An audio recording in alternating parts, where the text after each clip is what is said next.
These conditions have got to go. One 40 patients. One nurse, 40 patients. One nurse, 40 patients. We need resources. We need resources. We need resources. We need resources. It's not about the money. It's not about the money. It's not about the money. It's not about the money. Patients need privacy. The industrial action by nurses at the University Hospital of the West Indies has once again placed the spotlight on long-standing concerns within the country's healthcare system. The development has raised questions about the conditions under which healthcare workers operate, the impact on patient care, and what steps are needed to address the concerns being raised. We're joined now by the president of the Nurses Association of Jamaica, Dawn Marie Richards. Good afternoon, Ms. Richards. Thanks for joining us. Are you here with us, Ms. Richards? I can see you. I think you might be Good muted. afternoon. Good afternoon. Nice. I'm hearing you now. Great. Talk to us. What exactly is the reason behind the strike action being taken by the nurses this morning? So I was informed by one of the members this morning that the night duty was not relieved by the morning duty persons in the A&E department. So then they actually turned up for work, but they did not take over the shift. Their complaints are mainly about their working conditions in relation to space within the A&E department. So there are one or two other concerns, but that's the main concern. How severe, though, is this issue of staffing shortage? How severe has it become, and what exactly is the type of impact that they're seeing on patient care at the hospital today?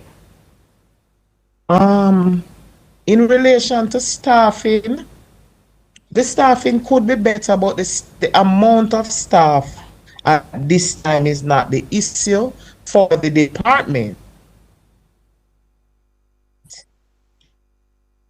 Ms. Richards, I think your audio is going in and out. We can hardly, I think we heard the first few words of what you were saying just now. Yes, I can hear you now.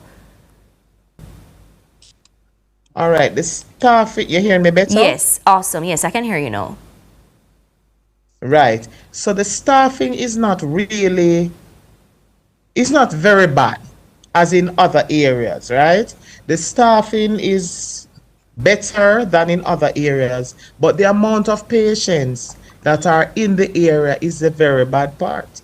Now, the facility, the area and the facility is supposed to be hosting maximum 35 patients, and today they had 102 in there. And what they are complaining about is the fact that to provide care for clients, there's no privacy. There's no space between clients for staff to go in and care for people. So those are the challenges that they are really harping about at this time. We understand that a shortage of essential equipment is also a concern of the nurses. Can you talk to me about that situation? Well, no, I don't have that part of the conversation. Anecdotally, I have heard that they have shortages in basic items, but I don't have the facts for that. Okay. So I don't want to comment on that at this time. Okay, understood. Do you know if the concerns have been brought to the attention of the hospital management, or whether someone from the health ministry before this action was taken today? And if so, what was the response like? I know that amongst themselves, that meaning within the facility, they have been sharing their concerns with what they say is no room for address at this time. They are not getting any, there's nothing to say to them, we are able to help you in this manner or that manner. In relation to what has been escalated to the Ministry of Health and Wellness, the University Hospital has its own structure. So they would go through their CEO, go up to their board, and the board to the Minister of Health. So that is the route that they would have taken, and I am not sure what has happened there. I can't tell you that that has been done.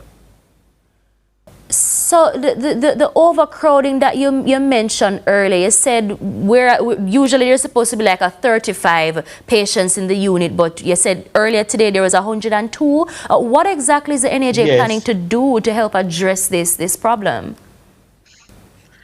I don't know if the NHA is in a position to plan to help the situation. What we have been doing is calling on government to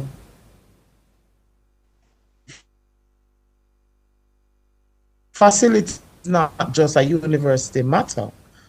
We would have been in the news already earlier this year with the Cornwall regional situation. So we're back to a similar situation, just that it is now at another facility. And there are other facilities in the country that are having these same problems, because I was informed over the weekend about the Mandeville Regional Hospital. Their A&E have the same challenges. Can you say what's accounting for the So it's a matter overcrowding? of us needing it's a matter of us needing additional bed spaces. That is what is happening. We need additional bed spaces. So there's a lot of infrastructure work being going on in some facilities, like a Spanish Town is getting an increase in infrastructure. But when you look at some facilities, we're not hearing anything about other facilities. I know that after the storm, those facilities on the western side had their fair share of challenges, and they continue to face their fair share of challenges, because there needs to be additional bed spaces. People are getting sick. We don't have any control over that. People are getting sick. I know that the Ministry of Health and Wellness has their wellness program that they're pushing for people to know their numbers and keep healthy, but that is a mindset. If in my mind I have not taken on the challenge to be well or to do well for myself, I'm going to be sick. Mr. And Chutz, we can you know we have say, high incidence of non-communicable diseases in this country. So have you we're going heard to what's have more accounting people. for the overcrowding in the A&E department, and what, if anything, is management doing? Can management, for example, turn away patients who come and they don't have the space to accommodate them? No, we can't. That is the problem. We cannot turn away patients. We are not allowed to do that. You can't do that.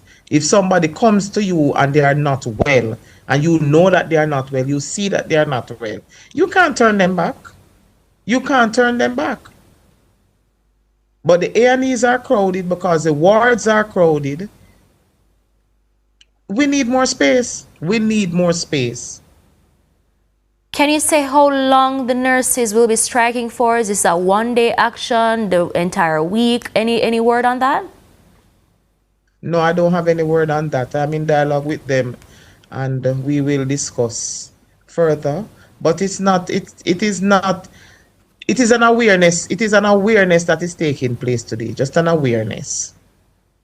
So with this overcrowding now, how exactly also is the industrial action affecting the operations at the hospital? Because if you have 102 persons in A&E and no nurses or little to no nurses on staff, Nurses are in, staff is with the so patients. is there an Staff is assurance there. that, you know, the patients will continue to receive adequate care at They this will time? continue to receive. Adequate is relative. Adequate is relative, but the patients will continue to receive care. What do you mean by that, Ms. Richards? What you consider adequate may not be what somebody else consider adequate. So And in this already we are case, working with a situation that is inadequate. in this case specifically, what would that look like? What would the type of patient care look like? The patient care will look like what it is supposed to be. Whatever are the needs of the patients that we are in a position to provide, that is what is going to be provided. The patients have not been abandoned. As I said, this is an awareness, just to let people understand. If you come to the facility and you are feeling as if you're not getting the attention you need, it's not because it is something that the nurse has any control over. The nurse does not have any control over the fact that he or she is unable to navigate a space to provide you with privacy to give you the care that you need. That is what we are talking about. The awareness that the place is overcrowded and we don't know what to do about it anymore, because it means that we need additional space. And just before we wrap up, Ms. Richards, what message would you like to send to patients and perhaps families who may be concerned at this time about being able to access medical services? They're scared that if they come to the hospital, they might be there for like 10 hours before they get through. What will be your word to them? My word to relatives and patients, please exercise patience with the caregivers. The nurses are doing their best, and it is only our best that we can do at this time.